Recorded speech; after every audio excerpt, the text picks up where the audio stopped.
उत्तराखंड में मानसून की दस्तक के बाद से ही पर्वतीय और मैदानी क्षेत्र में लगातार बारिश हो रही है, जबकि 4 जुलाई तक पूरे प्रदेश में भारी बरसात का ऑरेंज अलर्ट भी जारी किया गया है। जिसको देखते हुए राज्य आपदा प्रबंधन विभाग और IMD के अधिकारी के बीच बैठक हुई है, जिसमें मानसून सीजन में आने वाले आपदा से बचने की तकनीक पर सुझाव दिए गए हैं। उत्तराखंड में हर साल बारिश के कारण कई आपदा आती हैं, जिसमें जान और माल दोनों का नुकसान होता है। वहीं बैठक में इस बार चर्चा हुई है कि पर्वतीय क्षेत्र में रह रहे स्थानीय लोगों को वॉलंटियर की भूमिका दी जाएगी, जिससे आपदा के दौरान संवाद और आपदाग्रस्त इलाकों में तत्काल मदद पहुंचाने का काम में तेजी लाई जा सके। इसके साथ ही डॉपलर रेडार मौसम की जानकारी देने के साथ ही बादलों की थिकनेस की रिपोर्ट भी देता है, जिससे इस बात का अंदाजा लगाया जा सकता है कि बारिश ज्यादा होने की संभावना इस क्षेत्र में है। इशू पे सारी जो तकनीकी एजेंसीज हैं भारत सरकार की, उनसे विचार विमर्श किया है। एक तो लैंडस्लाइड है, दूसरा जो वेदर कंडीशन है उसके संबंध में जो हमारी फोरकास्टिंग होती है, मीडियम रेंज फोरकास्टिंग और नाउ कास्टिंग वेदर से रिलेटेड, उसके संबंध में, और अर्थक्वेक के संबंध में और फ्लड मैनेजमेंट के संबंध में। तो इसमें लैंडस्लाइड के इशू पे GSI और अन्य जो बॉडियाँ, अन्य इंस्टीट्यूट काम कर रहे हैं और हमारी लैंडस्लाइड मिटिगेशन सेंटर काम कर रही है, उनको एक निर्देश हमने दिया है कि जो हॉट स्पॉट्स हैं, जहाँ लैंडस्लाइड हो रहे हैं, उसके हिसाब से, उसके आधार पे हम एक लैंडस्लाइड का एक मॉडल क्रिएट करें, ताकि कहीं पर भी उत्तराखंड में स्लोप और अन्य जो पैरामीटर्स, उसके हिसाब से रेनफॉल के आधार पे हम प्रेडिक्शन कर सकें कि कहाँ पे लैंडस्लाइड होने की संभावना बन सकती है।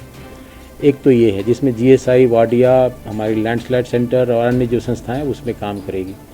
दूसरा जो वेदर फोरकास्टिंग के संबंध में और नाउ कास्टिंग के संबंध में, हमने फोरकास्टिंग सेंटर से ये कहा था कि जितने भी हमारे डॉपलर रडार्स हैं, वेदर स्टेशंस हैं, कहाँ कहाँ का डेटा जिसका कि फोरकास्टिंग में इस्तेमाल किया जा सकता है, तो उन्होंने एक स्टडी करी है।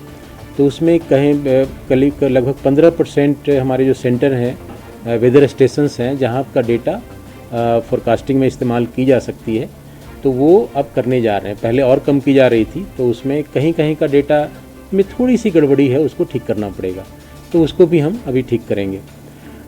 दूसरा जो हमारी फ्लड मैनेजमेंट के संबंध में, जिसमें कि CWC, अन्य जो NIH, हमारी इरिगेशन डिपार्टमेंट, ये सारे लोग फ्लड मैनेजमेंट में काम करते हैं। तो किस प्रकार से हम जो फ्लड मैनेजमेंट के लिए कैचमेंट एरिया में रेनफॉल का डेटा, रिवर का मॉर्फोलॉजी, उनका क्रॉस सेक्शन, बैथीमेट्री, और जो जहाँ फ्लड प्रोन एरिया है उसका पूरा टोपोग्राफी, ये पूरा हमें डेटा चाहिए। CWC इसमें कुछ पार्शियल काम किया जा रहा है, एक मॉडल क्रिएट की जा रही है, उसमें जो गैप होगा, जो कम्प्लीमेंट करना होगा, फिर उत्तराखंड सरकार करेगी।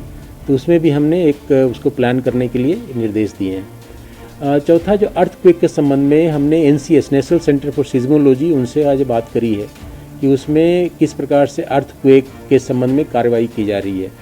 उनके कुछ यहाँ पर सिज्मिक सेंटर्स हैं और कुछ रुड़की ने अर्ली वार्निंग के संबंध में काम किया है।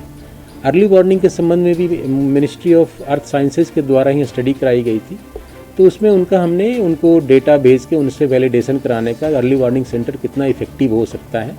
हमने ये भी उनसे कहा है कि ये जो P wave early warning centre के लिए के द्वारा जो P वेव को डिटेक्ट की जाती है, क्यों नहीं उनके सिज्मिक सेंटर के साथ ही लगाई जाए और इसको पूरा उन्हीं के द्वारा कोऑर्डिनेट किया जाए, क्योंकि हमारे पास सिज्मिक सेंटर को ऑपरेट करने का वेयरविथॉल नहीं है। तो हमने उनसे ये रिक्वेस्ट किया है। तो इस प्रकार से डिफरेंट जो हमारी आपदाएं हैं, सारे के संबंध में डिटेल चर्चा हुई, लगभग 2 घंटे की बैठक चली और सबने अपने अपने उनके द्वारा जो कार्रवाई की जा रही है उसके बारे में उन्हें अवगत कराया।